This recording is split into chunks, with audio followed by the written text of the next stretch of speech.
Lawrence H. Climo never expected to be a Texan, and he never expected to be a military hero. He was a Jewish doctor from New York who was going to avoid the war because he was completing his medical residency.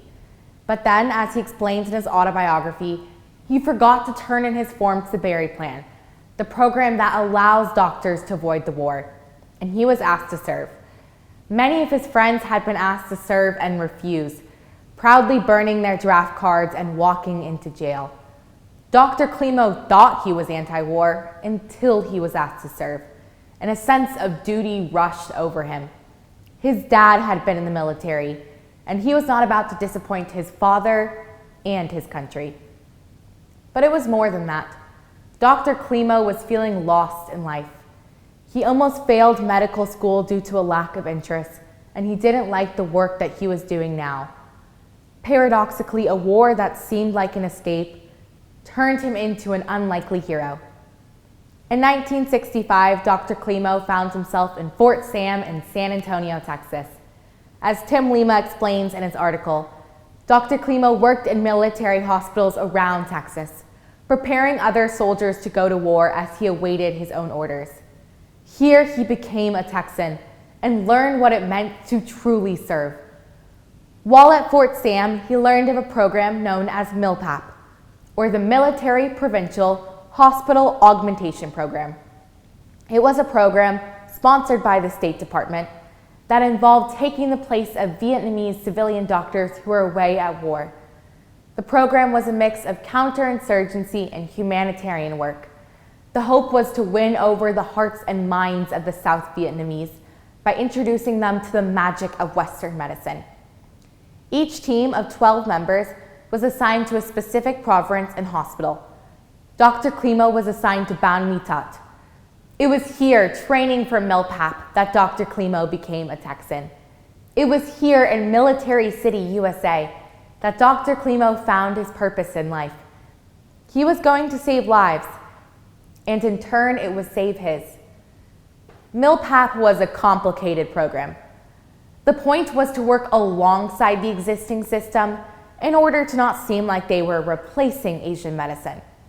However, at the same time, to save as many lives as possible using Western medicine. Frequently, Dr. Climo's Hippocratic Oath and the mission of MILPAP clashed. He always chose his oath to do no harm. Moreover, the demographics of Ban Mi Tat were complicated. The city of 50,000 people hosted many North Vietnamese refugees who came here with no food and no money. Moreover, the city hosted many ethnic South Vietnamese from the Montegran tribe who spoke Raid instead of Vietnamese. Racial tensions within the city were high, and doctors would often refuse to treat people who didn't look like them. Moreover, racial tensions within the city were high, and Dr. Climo faced constant anti-Semitism from other GIs, a harsh reality that helped him sympathize with his often ostracized patients. And Dr. Climo saw a variety of patients. People often came in with leprosy, malaria, typhoid fever, bubonic plague, and stage 4 cancer. He had to constantly read and research about tropical diseases that he had never seen or even heard of before. However, the biggest obstacle to treatment wasn't knowledge, but cultural barriers. It wasn't practice to go see the doctor, but instead to use sacrifice and prayer.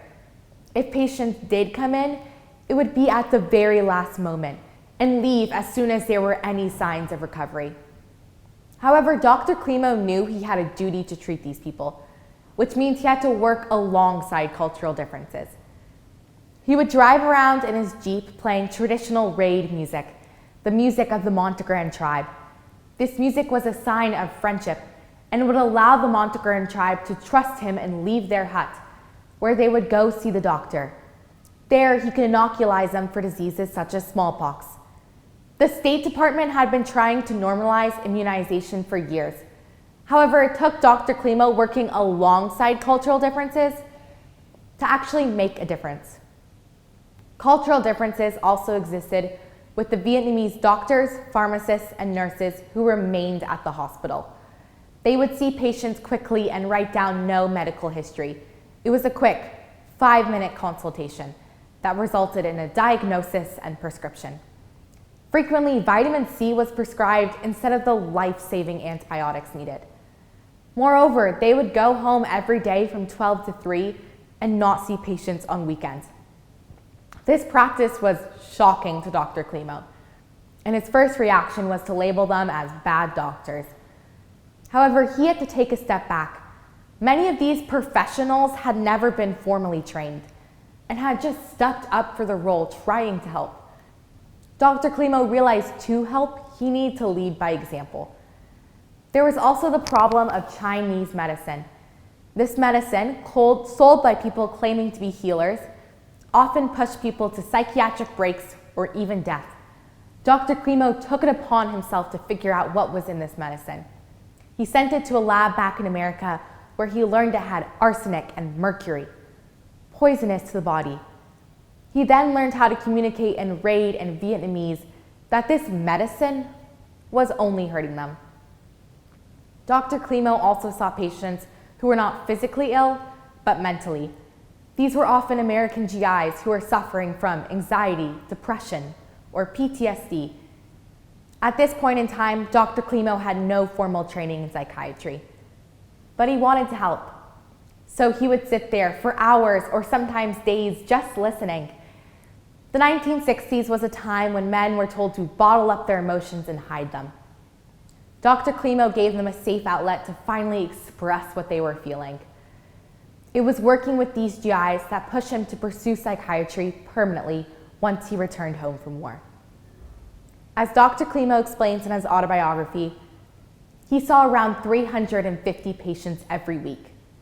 For every 90,000 patients that exist in South Vietnam, there was one doctor, meaning he had to work 24/7 to even make a dent in these cases. He would write down detailed medical history and ask the Vietnamese doctors to translate it into a language that the patient could understand. He would use the local pharmacy to find the medication needed. Frequently, doctors would substitute medicine of the same dosage, and he had to learn how to communicate that all medicine is not the same. Moreover, like a true Texan, Dr. Klimo was not afraid to ask for help. The pharmacy in Ban Mi Tat was dangerously low on supplies, so he often called his friends back in Texas to send over supplies.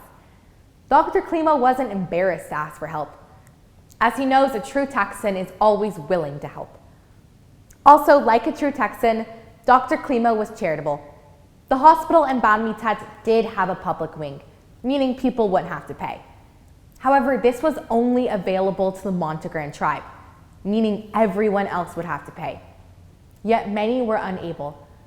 Dr. Klimo took it upon himself and would pay the bills out of his own salary. He often paid the bills of girls with facial tumors.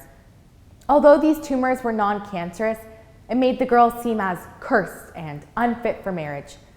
He paid their bills and allowed them to finally feel beautiful once again. One time, the tumor was cancerous, stage 4 and life-threatening. Dr. Klimo went above and beyond and chartered a helicopter in order that the girl could see a specialist in another city. He even learned a few words in Vietnamese to communicate what was happening to her and wrote back home to her family. Every few months, Dr. Klimo would travel to a neighboring town or village and set up a temporary hospital. He would see up to 100 patients in one day.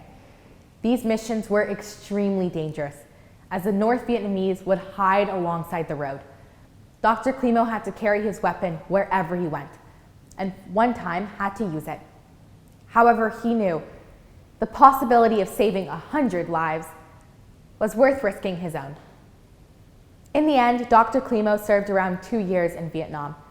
As he artfully puts it, Vietnam is the war we cannot forget about.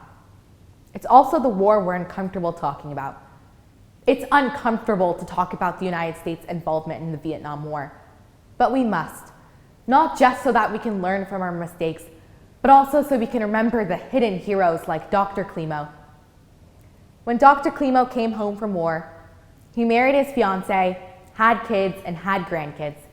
He moved from being a general physician to a psychiatrist. He liked to hear stories and soon realized he wanted to tell his own. Millpap was never mentioned in any major news source. The point of the mission was to go underground, to slowly win over the hearts and minds of the South Vietnamese.